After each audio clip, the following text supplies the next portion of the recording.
বিসমিল্লাহির রহমানির রহিম। প্রিয় দর্শক শ্রোতা, আসসালামু আলাইকুম। আজকে আরো একটি আপডেট ভিডিওতে আমন্ত্রণ জানাচ্ছি। আমার পাশে যে ছেলেটিকে বসা দেখতে পাচ্ছেন, এই যে এদিকে ধরুন, এই ছেলেটি মাথা সোজা করা।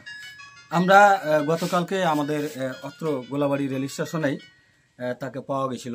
তার একটা পা নাই, আগে বলি যে দুটা লাঠি দিয়ে সে চলাফেরা করতে করতে শুধু মৌলভীবাজার জেলা থেকে সে চলে আসছে আমাদের চাঁপাইনবাবগঞ্জ জেলার নাচল উপজেলায়।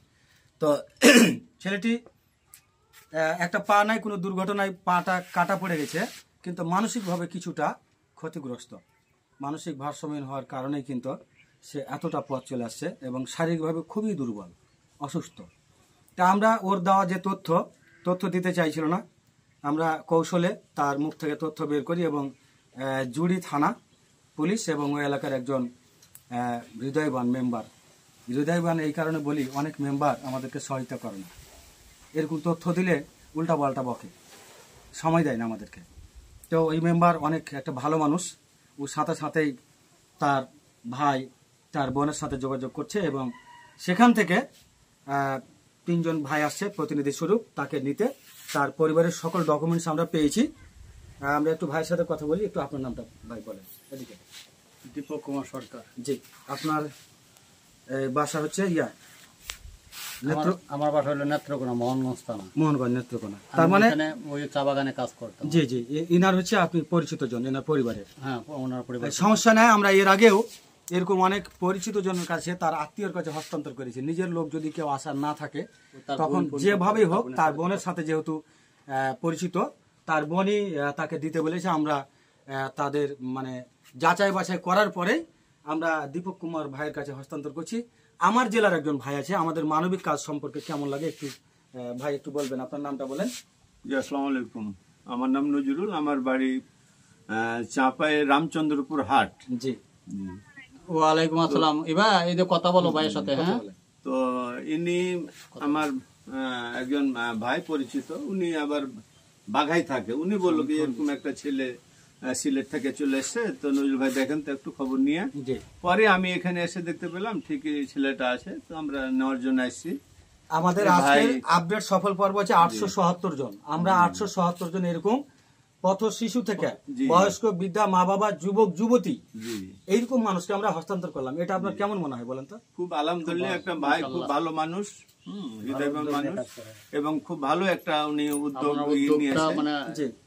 আল্লাহ যেন ভালো করে, দোয়া করবেন আমাদের জন্য। আমরা যেন বাংলাদেশের বিভিন্ন জেলার আমরা অনেক ভাই, যুবক ভাই, অনেক বোনের সহযোগিতায়, পুলিশ, গ্রাম পুলিশ, কিছু মুরব্বী, তাদের সহায়তায় আমরা এই এমন কাজ চালিয়ে আসছি।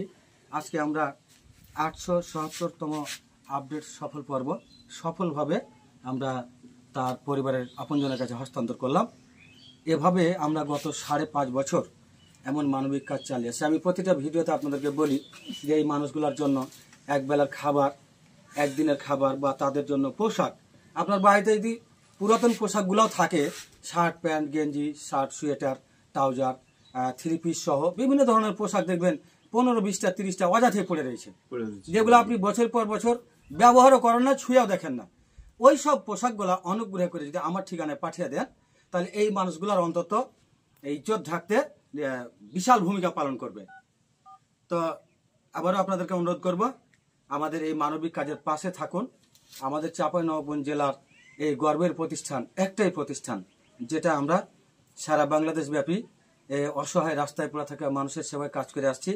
877 জন মানুষ, 1 জন 2 জন না, কিন্তু আপনার বাড়িতে যদি একজন ভারসাম্যহীন বা একজন প্রতিবন্ধী মানুষ থাকে, তাকে সামাল দিতে কতটা কষ্ট হয় এটা আপনি উপলব্ধি করছেন। যার বাড়িতে নাই সে কিন্তু এই বিষয়ে অভিজ্ঞতা নাই। কাজে 1 জন 2 জন না, 877 জন মানুষকে আমরা পরিবারে দিলাম। আপনাদের বিভিন্ন রকম সহায়তার মাধ্যমে আপনাদের জন্য অনেক অনেক দোয়া এবং শুভকামনা রইল।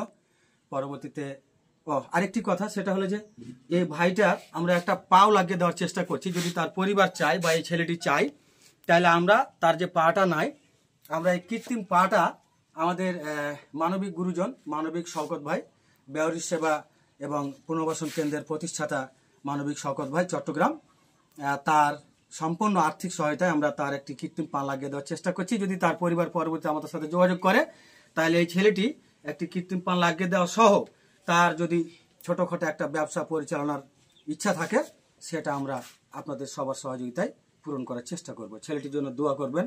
অনেক অসহায়, বাবা নাই, মা আছে, মাও খুব অসুস্থ, ভাই বোনেরা সব আপন আপন থাকে।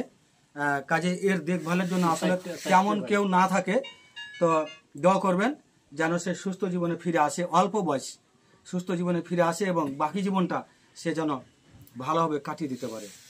আবারও সকলের প্রতি আন্তরিক কৃতজ্ঞতা, শ্রদ্ধা এবং ভালোবাসা জানিয়ে আজকের মতো এখানে শেষ করছি। সবাই ভালো থাকবেন, সুস্থ থাকবেন। আসসালামু আলাইকুম। আমি আবার কল দিয়েছিলাম। হ্যাঁ, আমরা খালি একটু বুঝি ভাই, আমি সিলেটের বহু লোক পাঠাই বুঝছেন, সিলেট, হবিগঞ্জ বলেন, মাধবপুর বলেন, মৌলভীবাজার শহরে এত দূর পথ আসছো তুমি, এত দূর পথ এটা করবো না। এদিক দিয়ে উঠো, আপনি যদি আপনার ই আছে ওই যে গোলাবাড়ি স্টেশনের সাথে তুমি উপরে একটু লেটার বাড়ি বসো, মানবিক লাঠি এমনি খাও বিট্টু ভাই। হ্যাঁ, মাঝামাঝি বসো, মাঝামাঝি এই যে কথা বলেন তাহলে একটু ভাই কোন তো হ্যাঁ কথা নাম্বার থাকলো আপনার আমার বিআই আছে